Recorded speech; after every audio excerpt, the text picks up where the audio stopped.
Monsieur le Président, tout d'abord, bonjour. Bonjour. Bonjour et merci, merci de consacrer un peu de temps à cette série intitulée La vie continue, parce que la vie continue.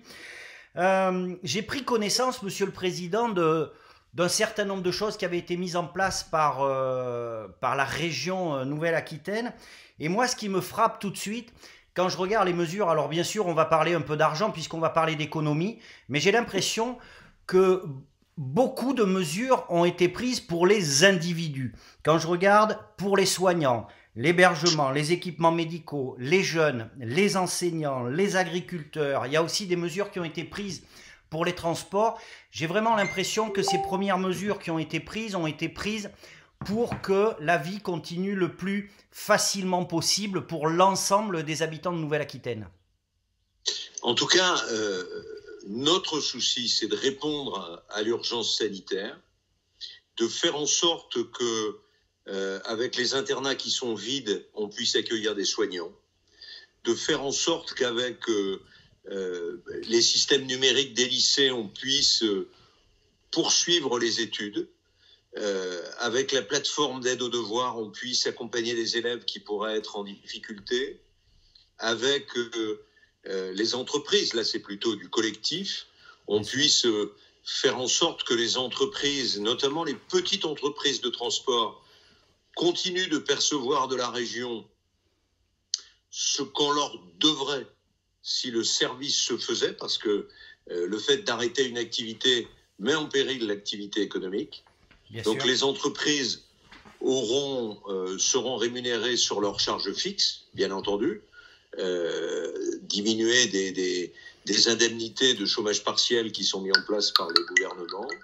On a mis en place un fonds de 50 millions d'euros à la fois pour le monde associatif, l'économie sociale et solidaire, mais aussi le monde de l'entreprise, avec le gouvernement d'une part, pour avoir cette forme de rémunération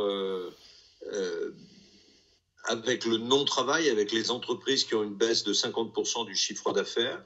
Et puis nous avons gardé des possibilités autour de 25 millions d'euros pour aider des entreprises qui ne seraient pas retenues dans le cadre du dispositif de garantie entre la BPI et les banques.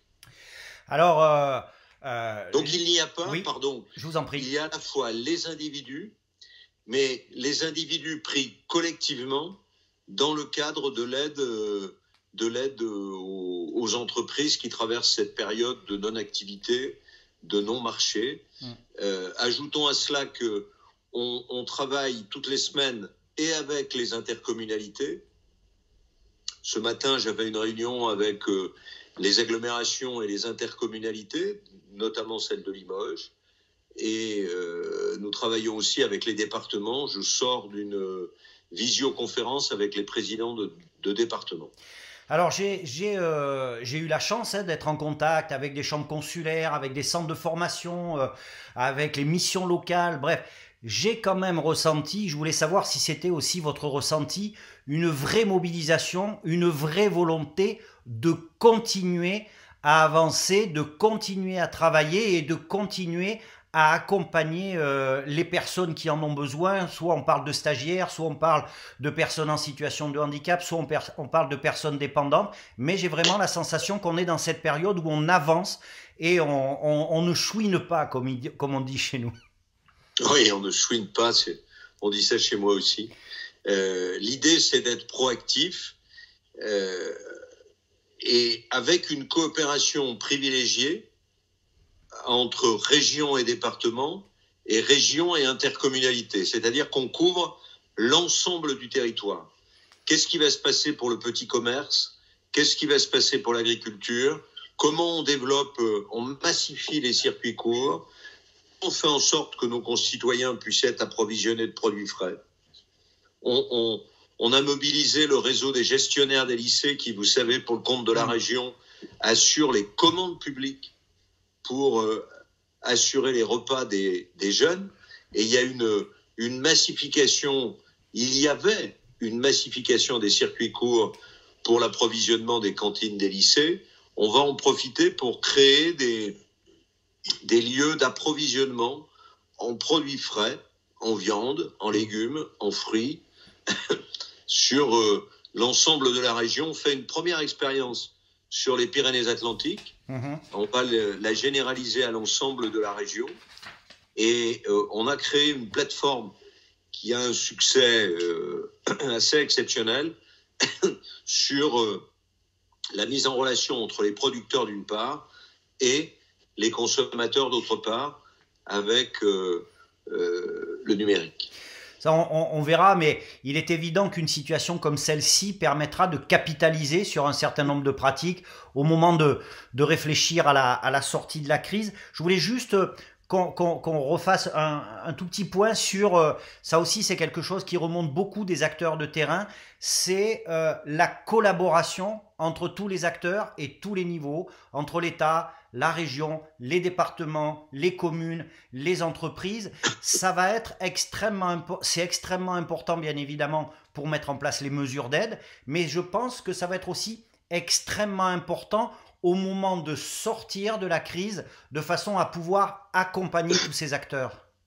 Alors, la sortie de crise ne sera pas simple. Bien sûr. Si je prends le problème vu de l'emploi et des entreprises, comment je redémarre? Comment je mets mes lignes de fabrication en marche par rapport à ce qui se passe aujourd'hui? D'abord, il faut qu'on réacquiert des compétences dans ce qui nous manque aujourd'hui. Il nous manque des masques, il nous manque des tenues de protection pour les infirmières, pour les médecins, pour le secteur hospitalier.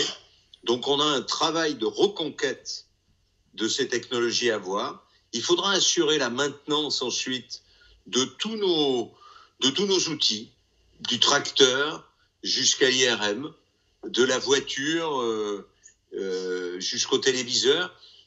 Toute la maintenance qui va devoir être faite jusqu'à nos avions. Et tout ça, ça suppose une reconquête aussi industrielle et technologique pour que la Chine ne fasse pas un double salto avant. À la fois, je vous fournis en matériel de base, mais j'intègre les nouvelles technologies pour tout ce qui est votre vie courante. Donc j'ai une préoccupation élémentaire pour dire la reprise doit se faire. Il va falloir travailler avec chaque entreprise dans le cadre de leur projet d'investissement, de la façon avec laquelle ils vont le renouveler, et comment je fais pour passer à une phase technologique supplémentaire. Je ne sais pas si vous avez regardé ces images qui nous viennent de Chine, qui pour ma part m'ont beaucoup impressionné. Tout le monde a des masques. Tous les acteurs de la sécurité ou de la santé sont capables de tester la température à distance. Il y a des technologies massives qui sont mises en place. Est-ce que nous, on va être capables, pour le cas échéant, faire face à des répliques du coronavirus, et donc, est-ce qu'on va être capable de produire sur notre sol? Est-ce qu'on ne sera pas dépendant de ce qui se passe en Chine aujourd'hui, où les Américains viennent avec des valises de dollars pour acheter des gros porteurs à la barbe et au nez de celui qui les a affrétés? D'accord. Donc, on est vraiment dans quelque chose qui joue à la fois sur notre souveraineté et notre survie. Effectivement, ça donne en tout cas une ligne directrice pour tous.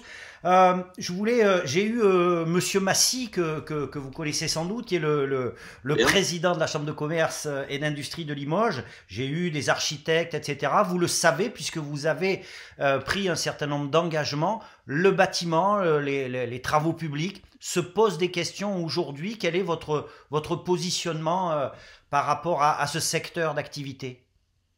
D'abord que toutes les avances que nous avons faites sur les chantiers dans le cadre du démarrage, notamment sur le secteur des lycées, toutes ces avances sont maintenues. Ensuite, que nous n'allons bien entendu pas mettre en place de pénalités pour le retard des chantiers parce que ça dépend pas des entreprises. Quelles seront les sécurités des salariés des entreprises du bâtiment? Et nous allons maintenir bien entendu les appels d'offres qui peuvent se traiter en télétravail pour que les entreprises aient une vue sur leur propre carnet de commandes. Donc nous n'arrêtons pas la machine de commande publique que porte la région aujourd'hui. De la même manière que pour les entreprises, je l'évoquais, je crois, tout à l'heure, pour les entreprises de transport scolaire ou de transport interurbain, nous allons maintenir la rémunération des entreprises sur leurs frais fixes. Monsieur le Président, je ne vais pas vous garder plus longtemps. Je sais que vos journées sont largement occupées. Je voudrais juste que, voilà, je vais vous laisser la parole. Un mot pour toutes ces personnes de Nouvelle-Aquitaine, pour ceux qui continuent à se lever le matin parce que c'est encore possible ou quoi, pour ceux qui ont peut-être peur, pour tout aussi les agents des services publics, des collectivités territoriales qui continuent de se mobiliser pour la poursuite de l'activité. Voilà, je vous laisse le champ libre. Écoutez, je crois que la leçon que je tire, mais pour ma part, de par mes engagements, je l'avais tirée depuis longtemps, d'abord que cette espèce de mise en cause lancinante, latente, de la notion de service public, cette réponse est, d'une certaine manière, j'allais dire malheureusement, avec la crise du Covid, est une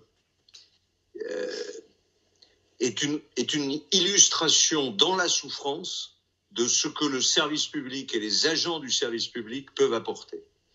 Deuxièmement, c'est bien entendu le cas du secteur hospitalier, mais c'est le cas de tout le secteur de la santé.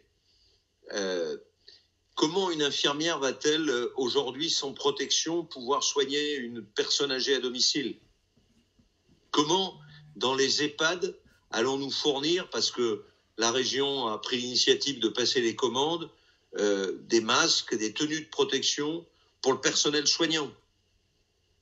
Il faut vraiment là que nous ayons une réponse, et nous l'avons eue. Il faut aussi que l'État, l'appareil d'État, ait confiance dans la façon avec laquelle les pouvoirs publics, que ce soit les départements qui sont les premiers en ligne face aux EHPAD, face aux assistantes à domicile, aux médecines de ville, comment on peut les accompagner là-dessus. Il faut vraiment que dans la crise du manque de matériel irresponsable qu'il y a eu, nous revenions et nous reprenions ces réflexions.